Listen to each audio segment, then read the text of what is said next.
Welcome sir. Thank you. ಹೇಗಿದ್ದೀರಾ? ಆರಾಮಿದ್ದೀರಿ, ನೀವು ಹೇಗಿದ್ದೀರಿ? ನಾವು ಆರಾಮ್ sir. Actually sir foreign meeting fix ಆಯಿತು ಅರ್ಜೆಂಟ್ನಾಗೆ, ಹೀಗಾಗಿ ಫಾರಿನ್ಗೆ ಹೋಗಿದ್ದಾರೆ. ನಿಮ್ಮ ಮೀಟಿಂಗ್ನ ಮೇಡಮ್ ಜೊತೆ ಫಿಕ್ಸ್ ಮಾಡಿದ್ದಾರೆ. ಅವ್ರ ಹೆಸರಲ್ಲೇ ಪ್ರೊಡಕ್ಷನ್ ಮಾಡ್ತಿದ್ದಾರೆ ಸರ್. ಅಂದರೆ ಅವ್ರ Mrs? Yes yes yes sir. ಬನ್ನಿ ಸರ್.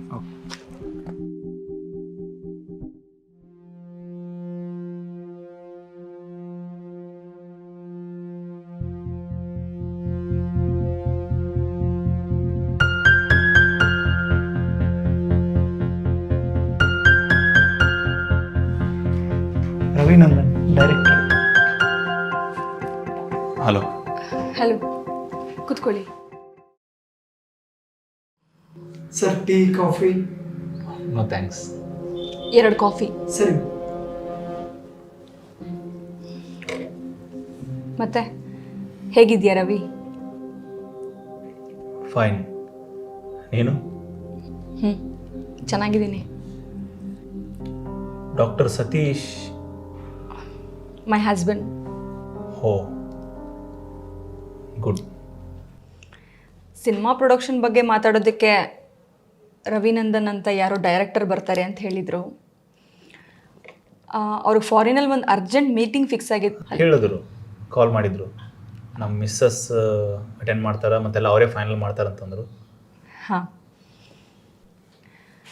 ರವಿನಂದನ್ ಅಂದರೆ ಬೇರೆ ಯಾರೋ ಅಂದ್ಕೊಂಡಿದ್ದೆ. ಅಲ್ಲ, ನೀನು ರವಿ ಆಗಿದ್ದವನು. ಈ ರವಿನಂದನ್ 4 ವರ್ಷ ಆಯಿತು.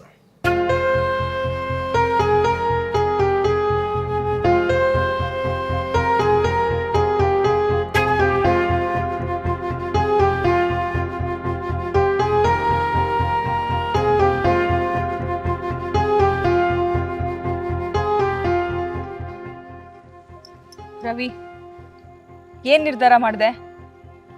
ಈ ಫಿಲಮ್ ಇಂಡಸ್ಟ್ರಿ ಎಲ್ಲ ಬಿಟ್ಬಿಟ್ರೆ ಅಪ್ಪ ಓಕೆ ಅಂತಿದ್ದಾರೆ. ಅವ್ರ ಕಂಪ್ನಿನಲ್ಲೇ ಯಾವುದಾದ್ರೂ ಕೆಲಸ ಮಾಡಿದ್ರು ಓಕೆ ಅಂತೆ. ಕಷ್ಟಪಟ್ಟು ಅಪ್ಪನ ಒಪ್ಸಿದ್ದೀನಿ, ಈಗೆಲ್ಲ ನಿನ್ನ ಮೇಲೆ ಬಿಟ್ಟಿದ್ದು. ಏನಂತೀಯಾ? ನಾನು ಡೈರೆಕ್ಟರ್ ಆಗ್ತೀನಿ.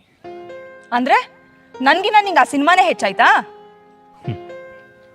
ಹೌದು, ನನಗೆ ಆ ಸಿನಿಮಾನೇ ಇಂಪಾರ್ಟೆಂಟ್. ಹಾಗಿದ್ರೆ ಇಷ್ಟು ದಿನ ನೀನು ಪ್ರೀತಿ ಮಾಡಿದ್ದು ನಿಜ, ಮನಸಾರೆ ಮನಸ್ಸು ಕೊಟ್ಟಿದ್ದು ನಿಜ. ಹಾಗಂತ ನನ್ನ ಕನಸುಗಳನ್ನ ಕೊಂದು ನನಗೆ ಬದುಕೋದಕ್ಕಾಗೋದಿಲ್ಲ. ನನಗೆ ಹಿಂಗೆ ಬದುಕಬೇಕು ಅನ್ನೋದಿದೆ, ನಾನು ಹಾಗೆ ಬದುಕ್ತೀನಿ. ಯಾರ್ಯಾರ ಸಲುವಾಗೋ ನಾನು ಚೇಂಜ್ ಆಗಲ್ಲ. ಓ, ನಮ್ಮಪ್ಪ ನಿಂಗೆ ಯಾರೋ ಆಗೋದ್ರಾ? ಸಾಯೋ ತನಕ ನಿಮ್ಮ ಮನೆಯೊಳಗೆ ಚಾಕ್ರಿ ಮಾಡ್ಕೊಂಡಿರೋಕೆ ನನಗೆ ಆಗೋದಿಲ್ಲ. ನಾನು ಆ ಥರ ಹೇಳಲಿಲ್ಲ. ನನ್ನ ಮೇಲೆ ಬೇಜಾರಾಗೋದನ್ನ ಬಿಟ್ಟಿದ್ಯಾ? ತುಂಬ ಬೇಜಾರಾಗೋದು ಒಳ್ಳೇದಲ್ಲ. ಮತ್ತೇನು, ನನ್ನ ಕನಸುಗಳನ್ನ ಕೊಂದು ನಿನ್ನ ಜೊತೆ ಬದುಕಬೇಕಾ? ನನಗೆ ನಾನು ಡೈರೆಕ್ಟರ್ ಆಗೋದು ಮುಖ್ಯ. ನಾನು ಡೈರೆಕ್ಟರ್ ಆಗ್ಬೇಕಂತ ಎಷ್ಟು ಕಷ್ಟಪಡ್ತಿದ್ದೀನಿ ಅಂತ ನಿನಗೆ ಗೊತ್ತು ತಾನೆ? ನನಗೆ ಗೊತ್ತು. ಆದರೆ ನೀ ಡೈರೆಕ್ಟರ್ ಆಗೋಷ್ಟೊತ್ತಿಗೆ ಎಲ್ಲ ಮುಗ್ದು ಹೋಗಿರುತ್ತೆ. ಮುಗಿದೋಗ್ಲಿ ಅಂತ ನಾನು ಈ ರೀತಿ ಮಾಡ್ತಾ ಇರೋದು. ನೋಡು, ಈ ಲೈಫಲ್ಲಿ ಪ್ರೀತಿ ಅನ್ನೋದಿರೋದು 4 ದಿನ ಅಷ್ಟೇ. ಪೂರ್ತಿ ಲೈಫ್ ಇರೋದು ಅದರ ನೆನಪುಗಳು ಮಾತ್ರ. ಅರ್ಥ ಮಾಡ್ಕೊ ರವಿ, ಪ್ಲೀಸ್ ಅರ್ಥ ಮಾಡ್ಕೊ.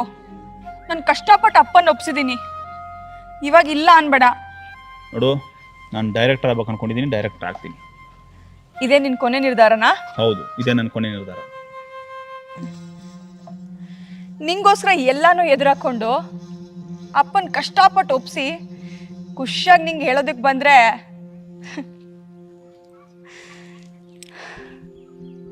ನಾನೇ ದಡ್ಡಿ ಅನ್ಸುತ್ತೆ. ನೀನನ್ನು ತುಂಬ ಹಚ್ಕೊಂಡ್ಬಿಟ್ಟೆ. ನಿಂಗೆ ಇದೆಷ್ಟು ಈಸಿ ಅನಿಸ್ತಿದೆ ಅಲ್ಲ? ಇನ್ಮೇಲೆ ನನ್ನ ಜೀವನ ನಾನೇ ನೋಡ್ಕೋಬೇಕು ಅನ್ಸುತ್ತೆ. ರವಿ, ಇನ್ನೊಂದು ಮಾತು. ಈ ಸಂಬಂಧಗಳಲ್ಲಿ ನಂಬಿಕೆ ಇಲ್ಲ ಅಂದರೆ, ಅಥವಾ ಮೊಬೈಲಲ್ಲಿ ನೆಟ್ವರ್ಕ್ ಇಲ್ಲ ಅಂದರೆ ಜನ ಗೇಮ್ ಆಡೋದಕ್ಕೆ ಶುರು ಮಾಡ್ಬಿಡ್ತಾರಂತೆ. ಇವಾಗ ನೀನು ಯಾವ ಗೇಮ್ ಆಡ್ತಾ ಇದೀಯಾ? ರವಿ, ನೀನೇನು ಬಿಟ್ಟು ಹೋಗ್ತಿದ್ಯಾ ಅಂತ ಹೇಳಿ ನಂಗೆ ನೋವಾಗ್ತಾ ಇಲ್ಲ. ಏನೋ ಒಂಥರ ಸಂಕಟ, ಹತಾಶೆ.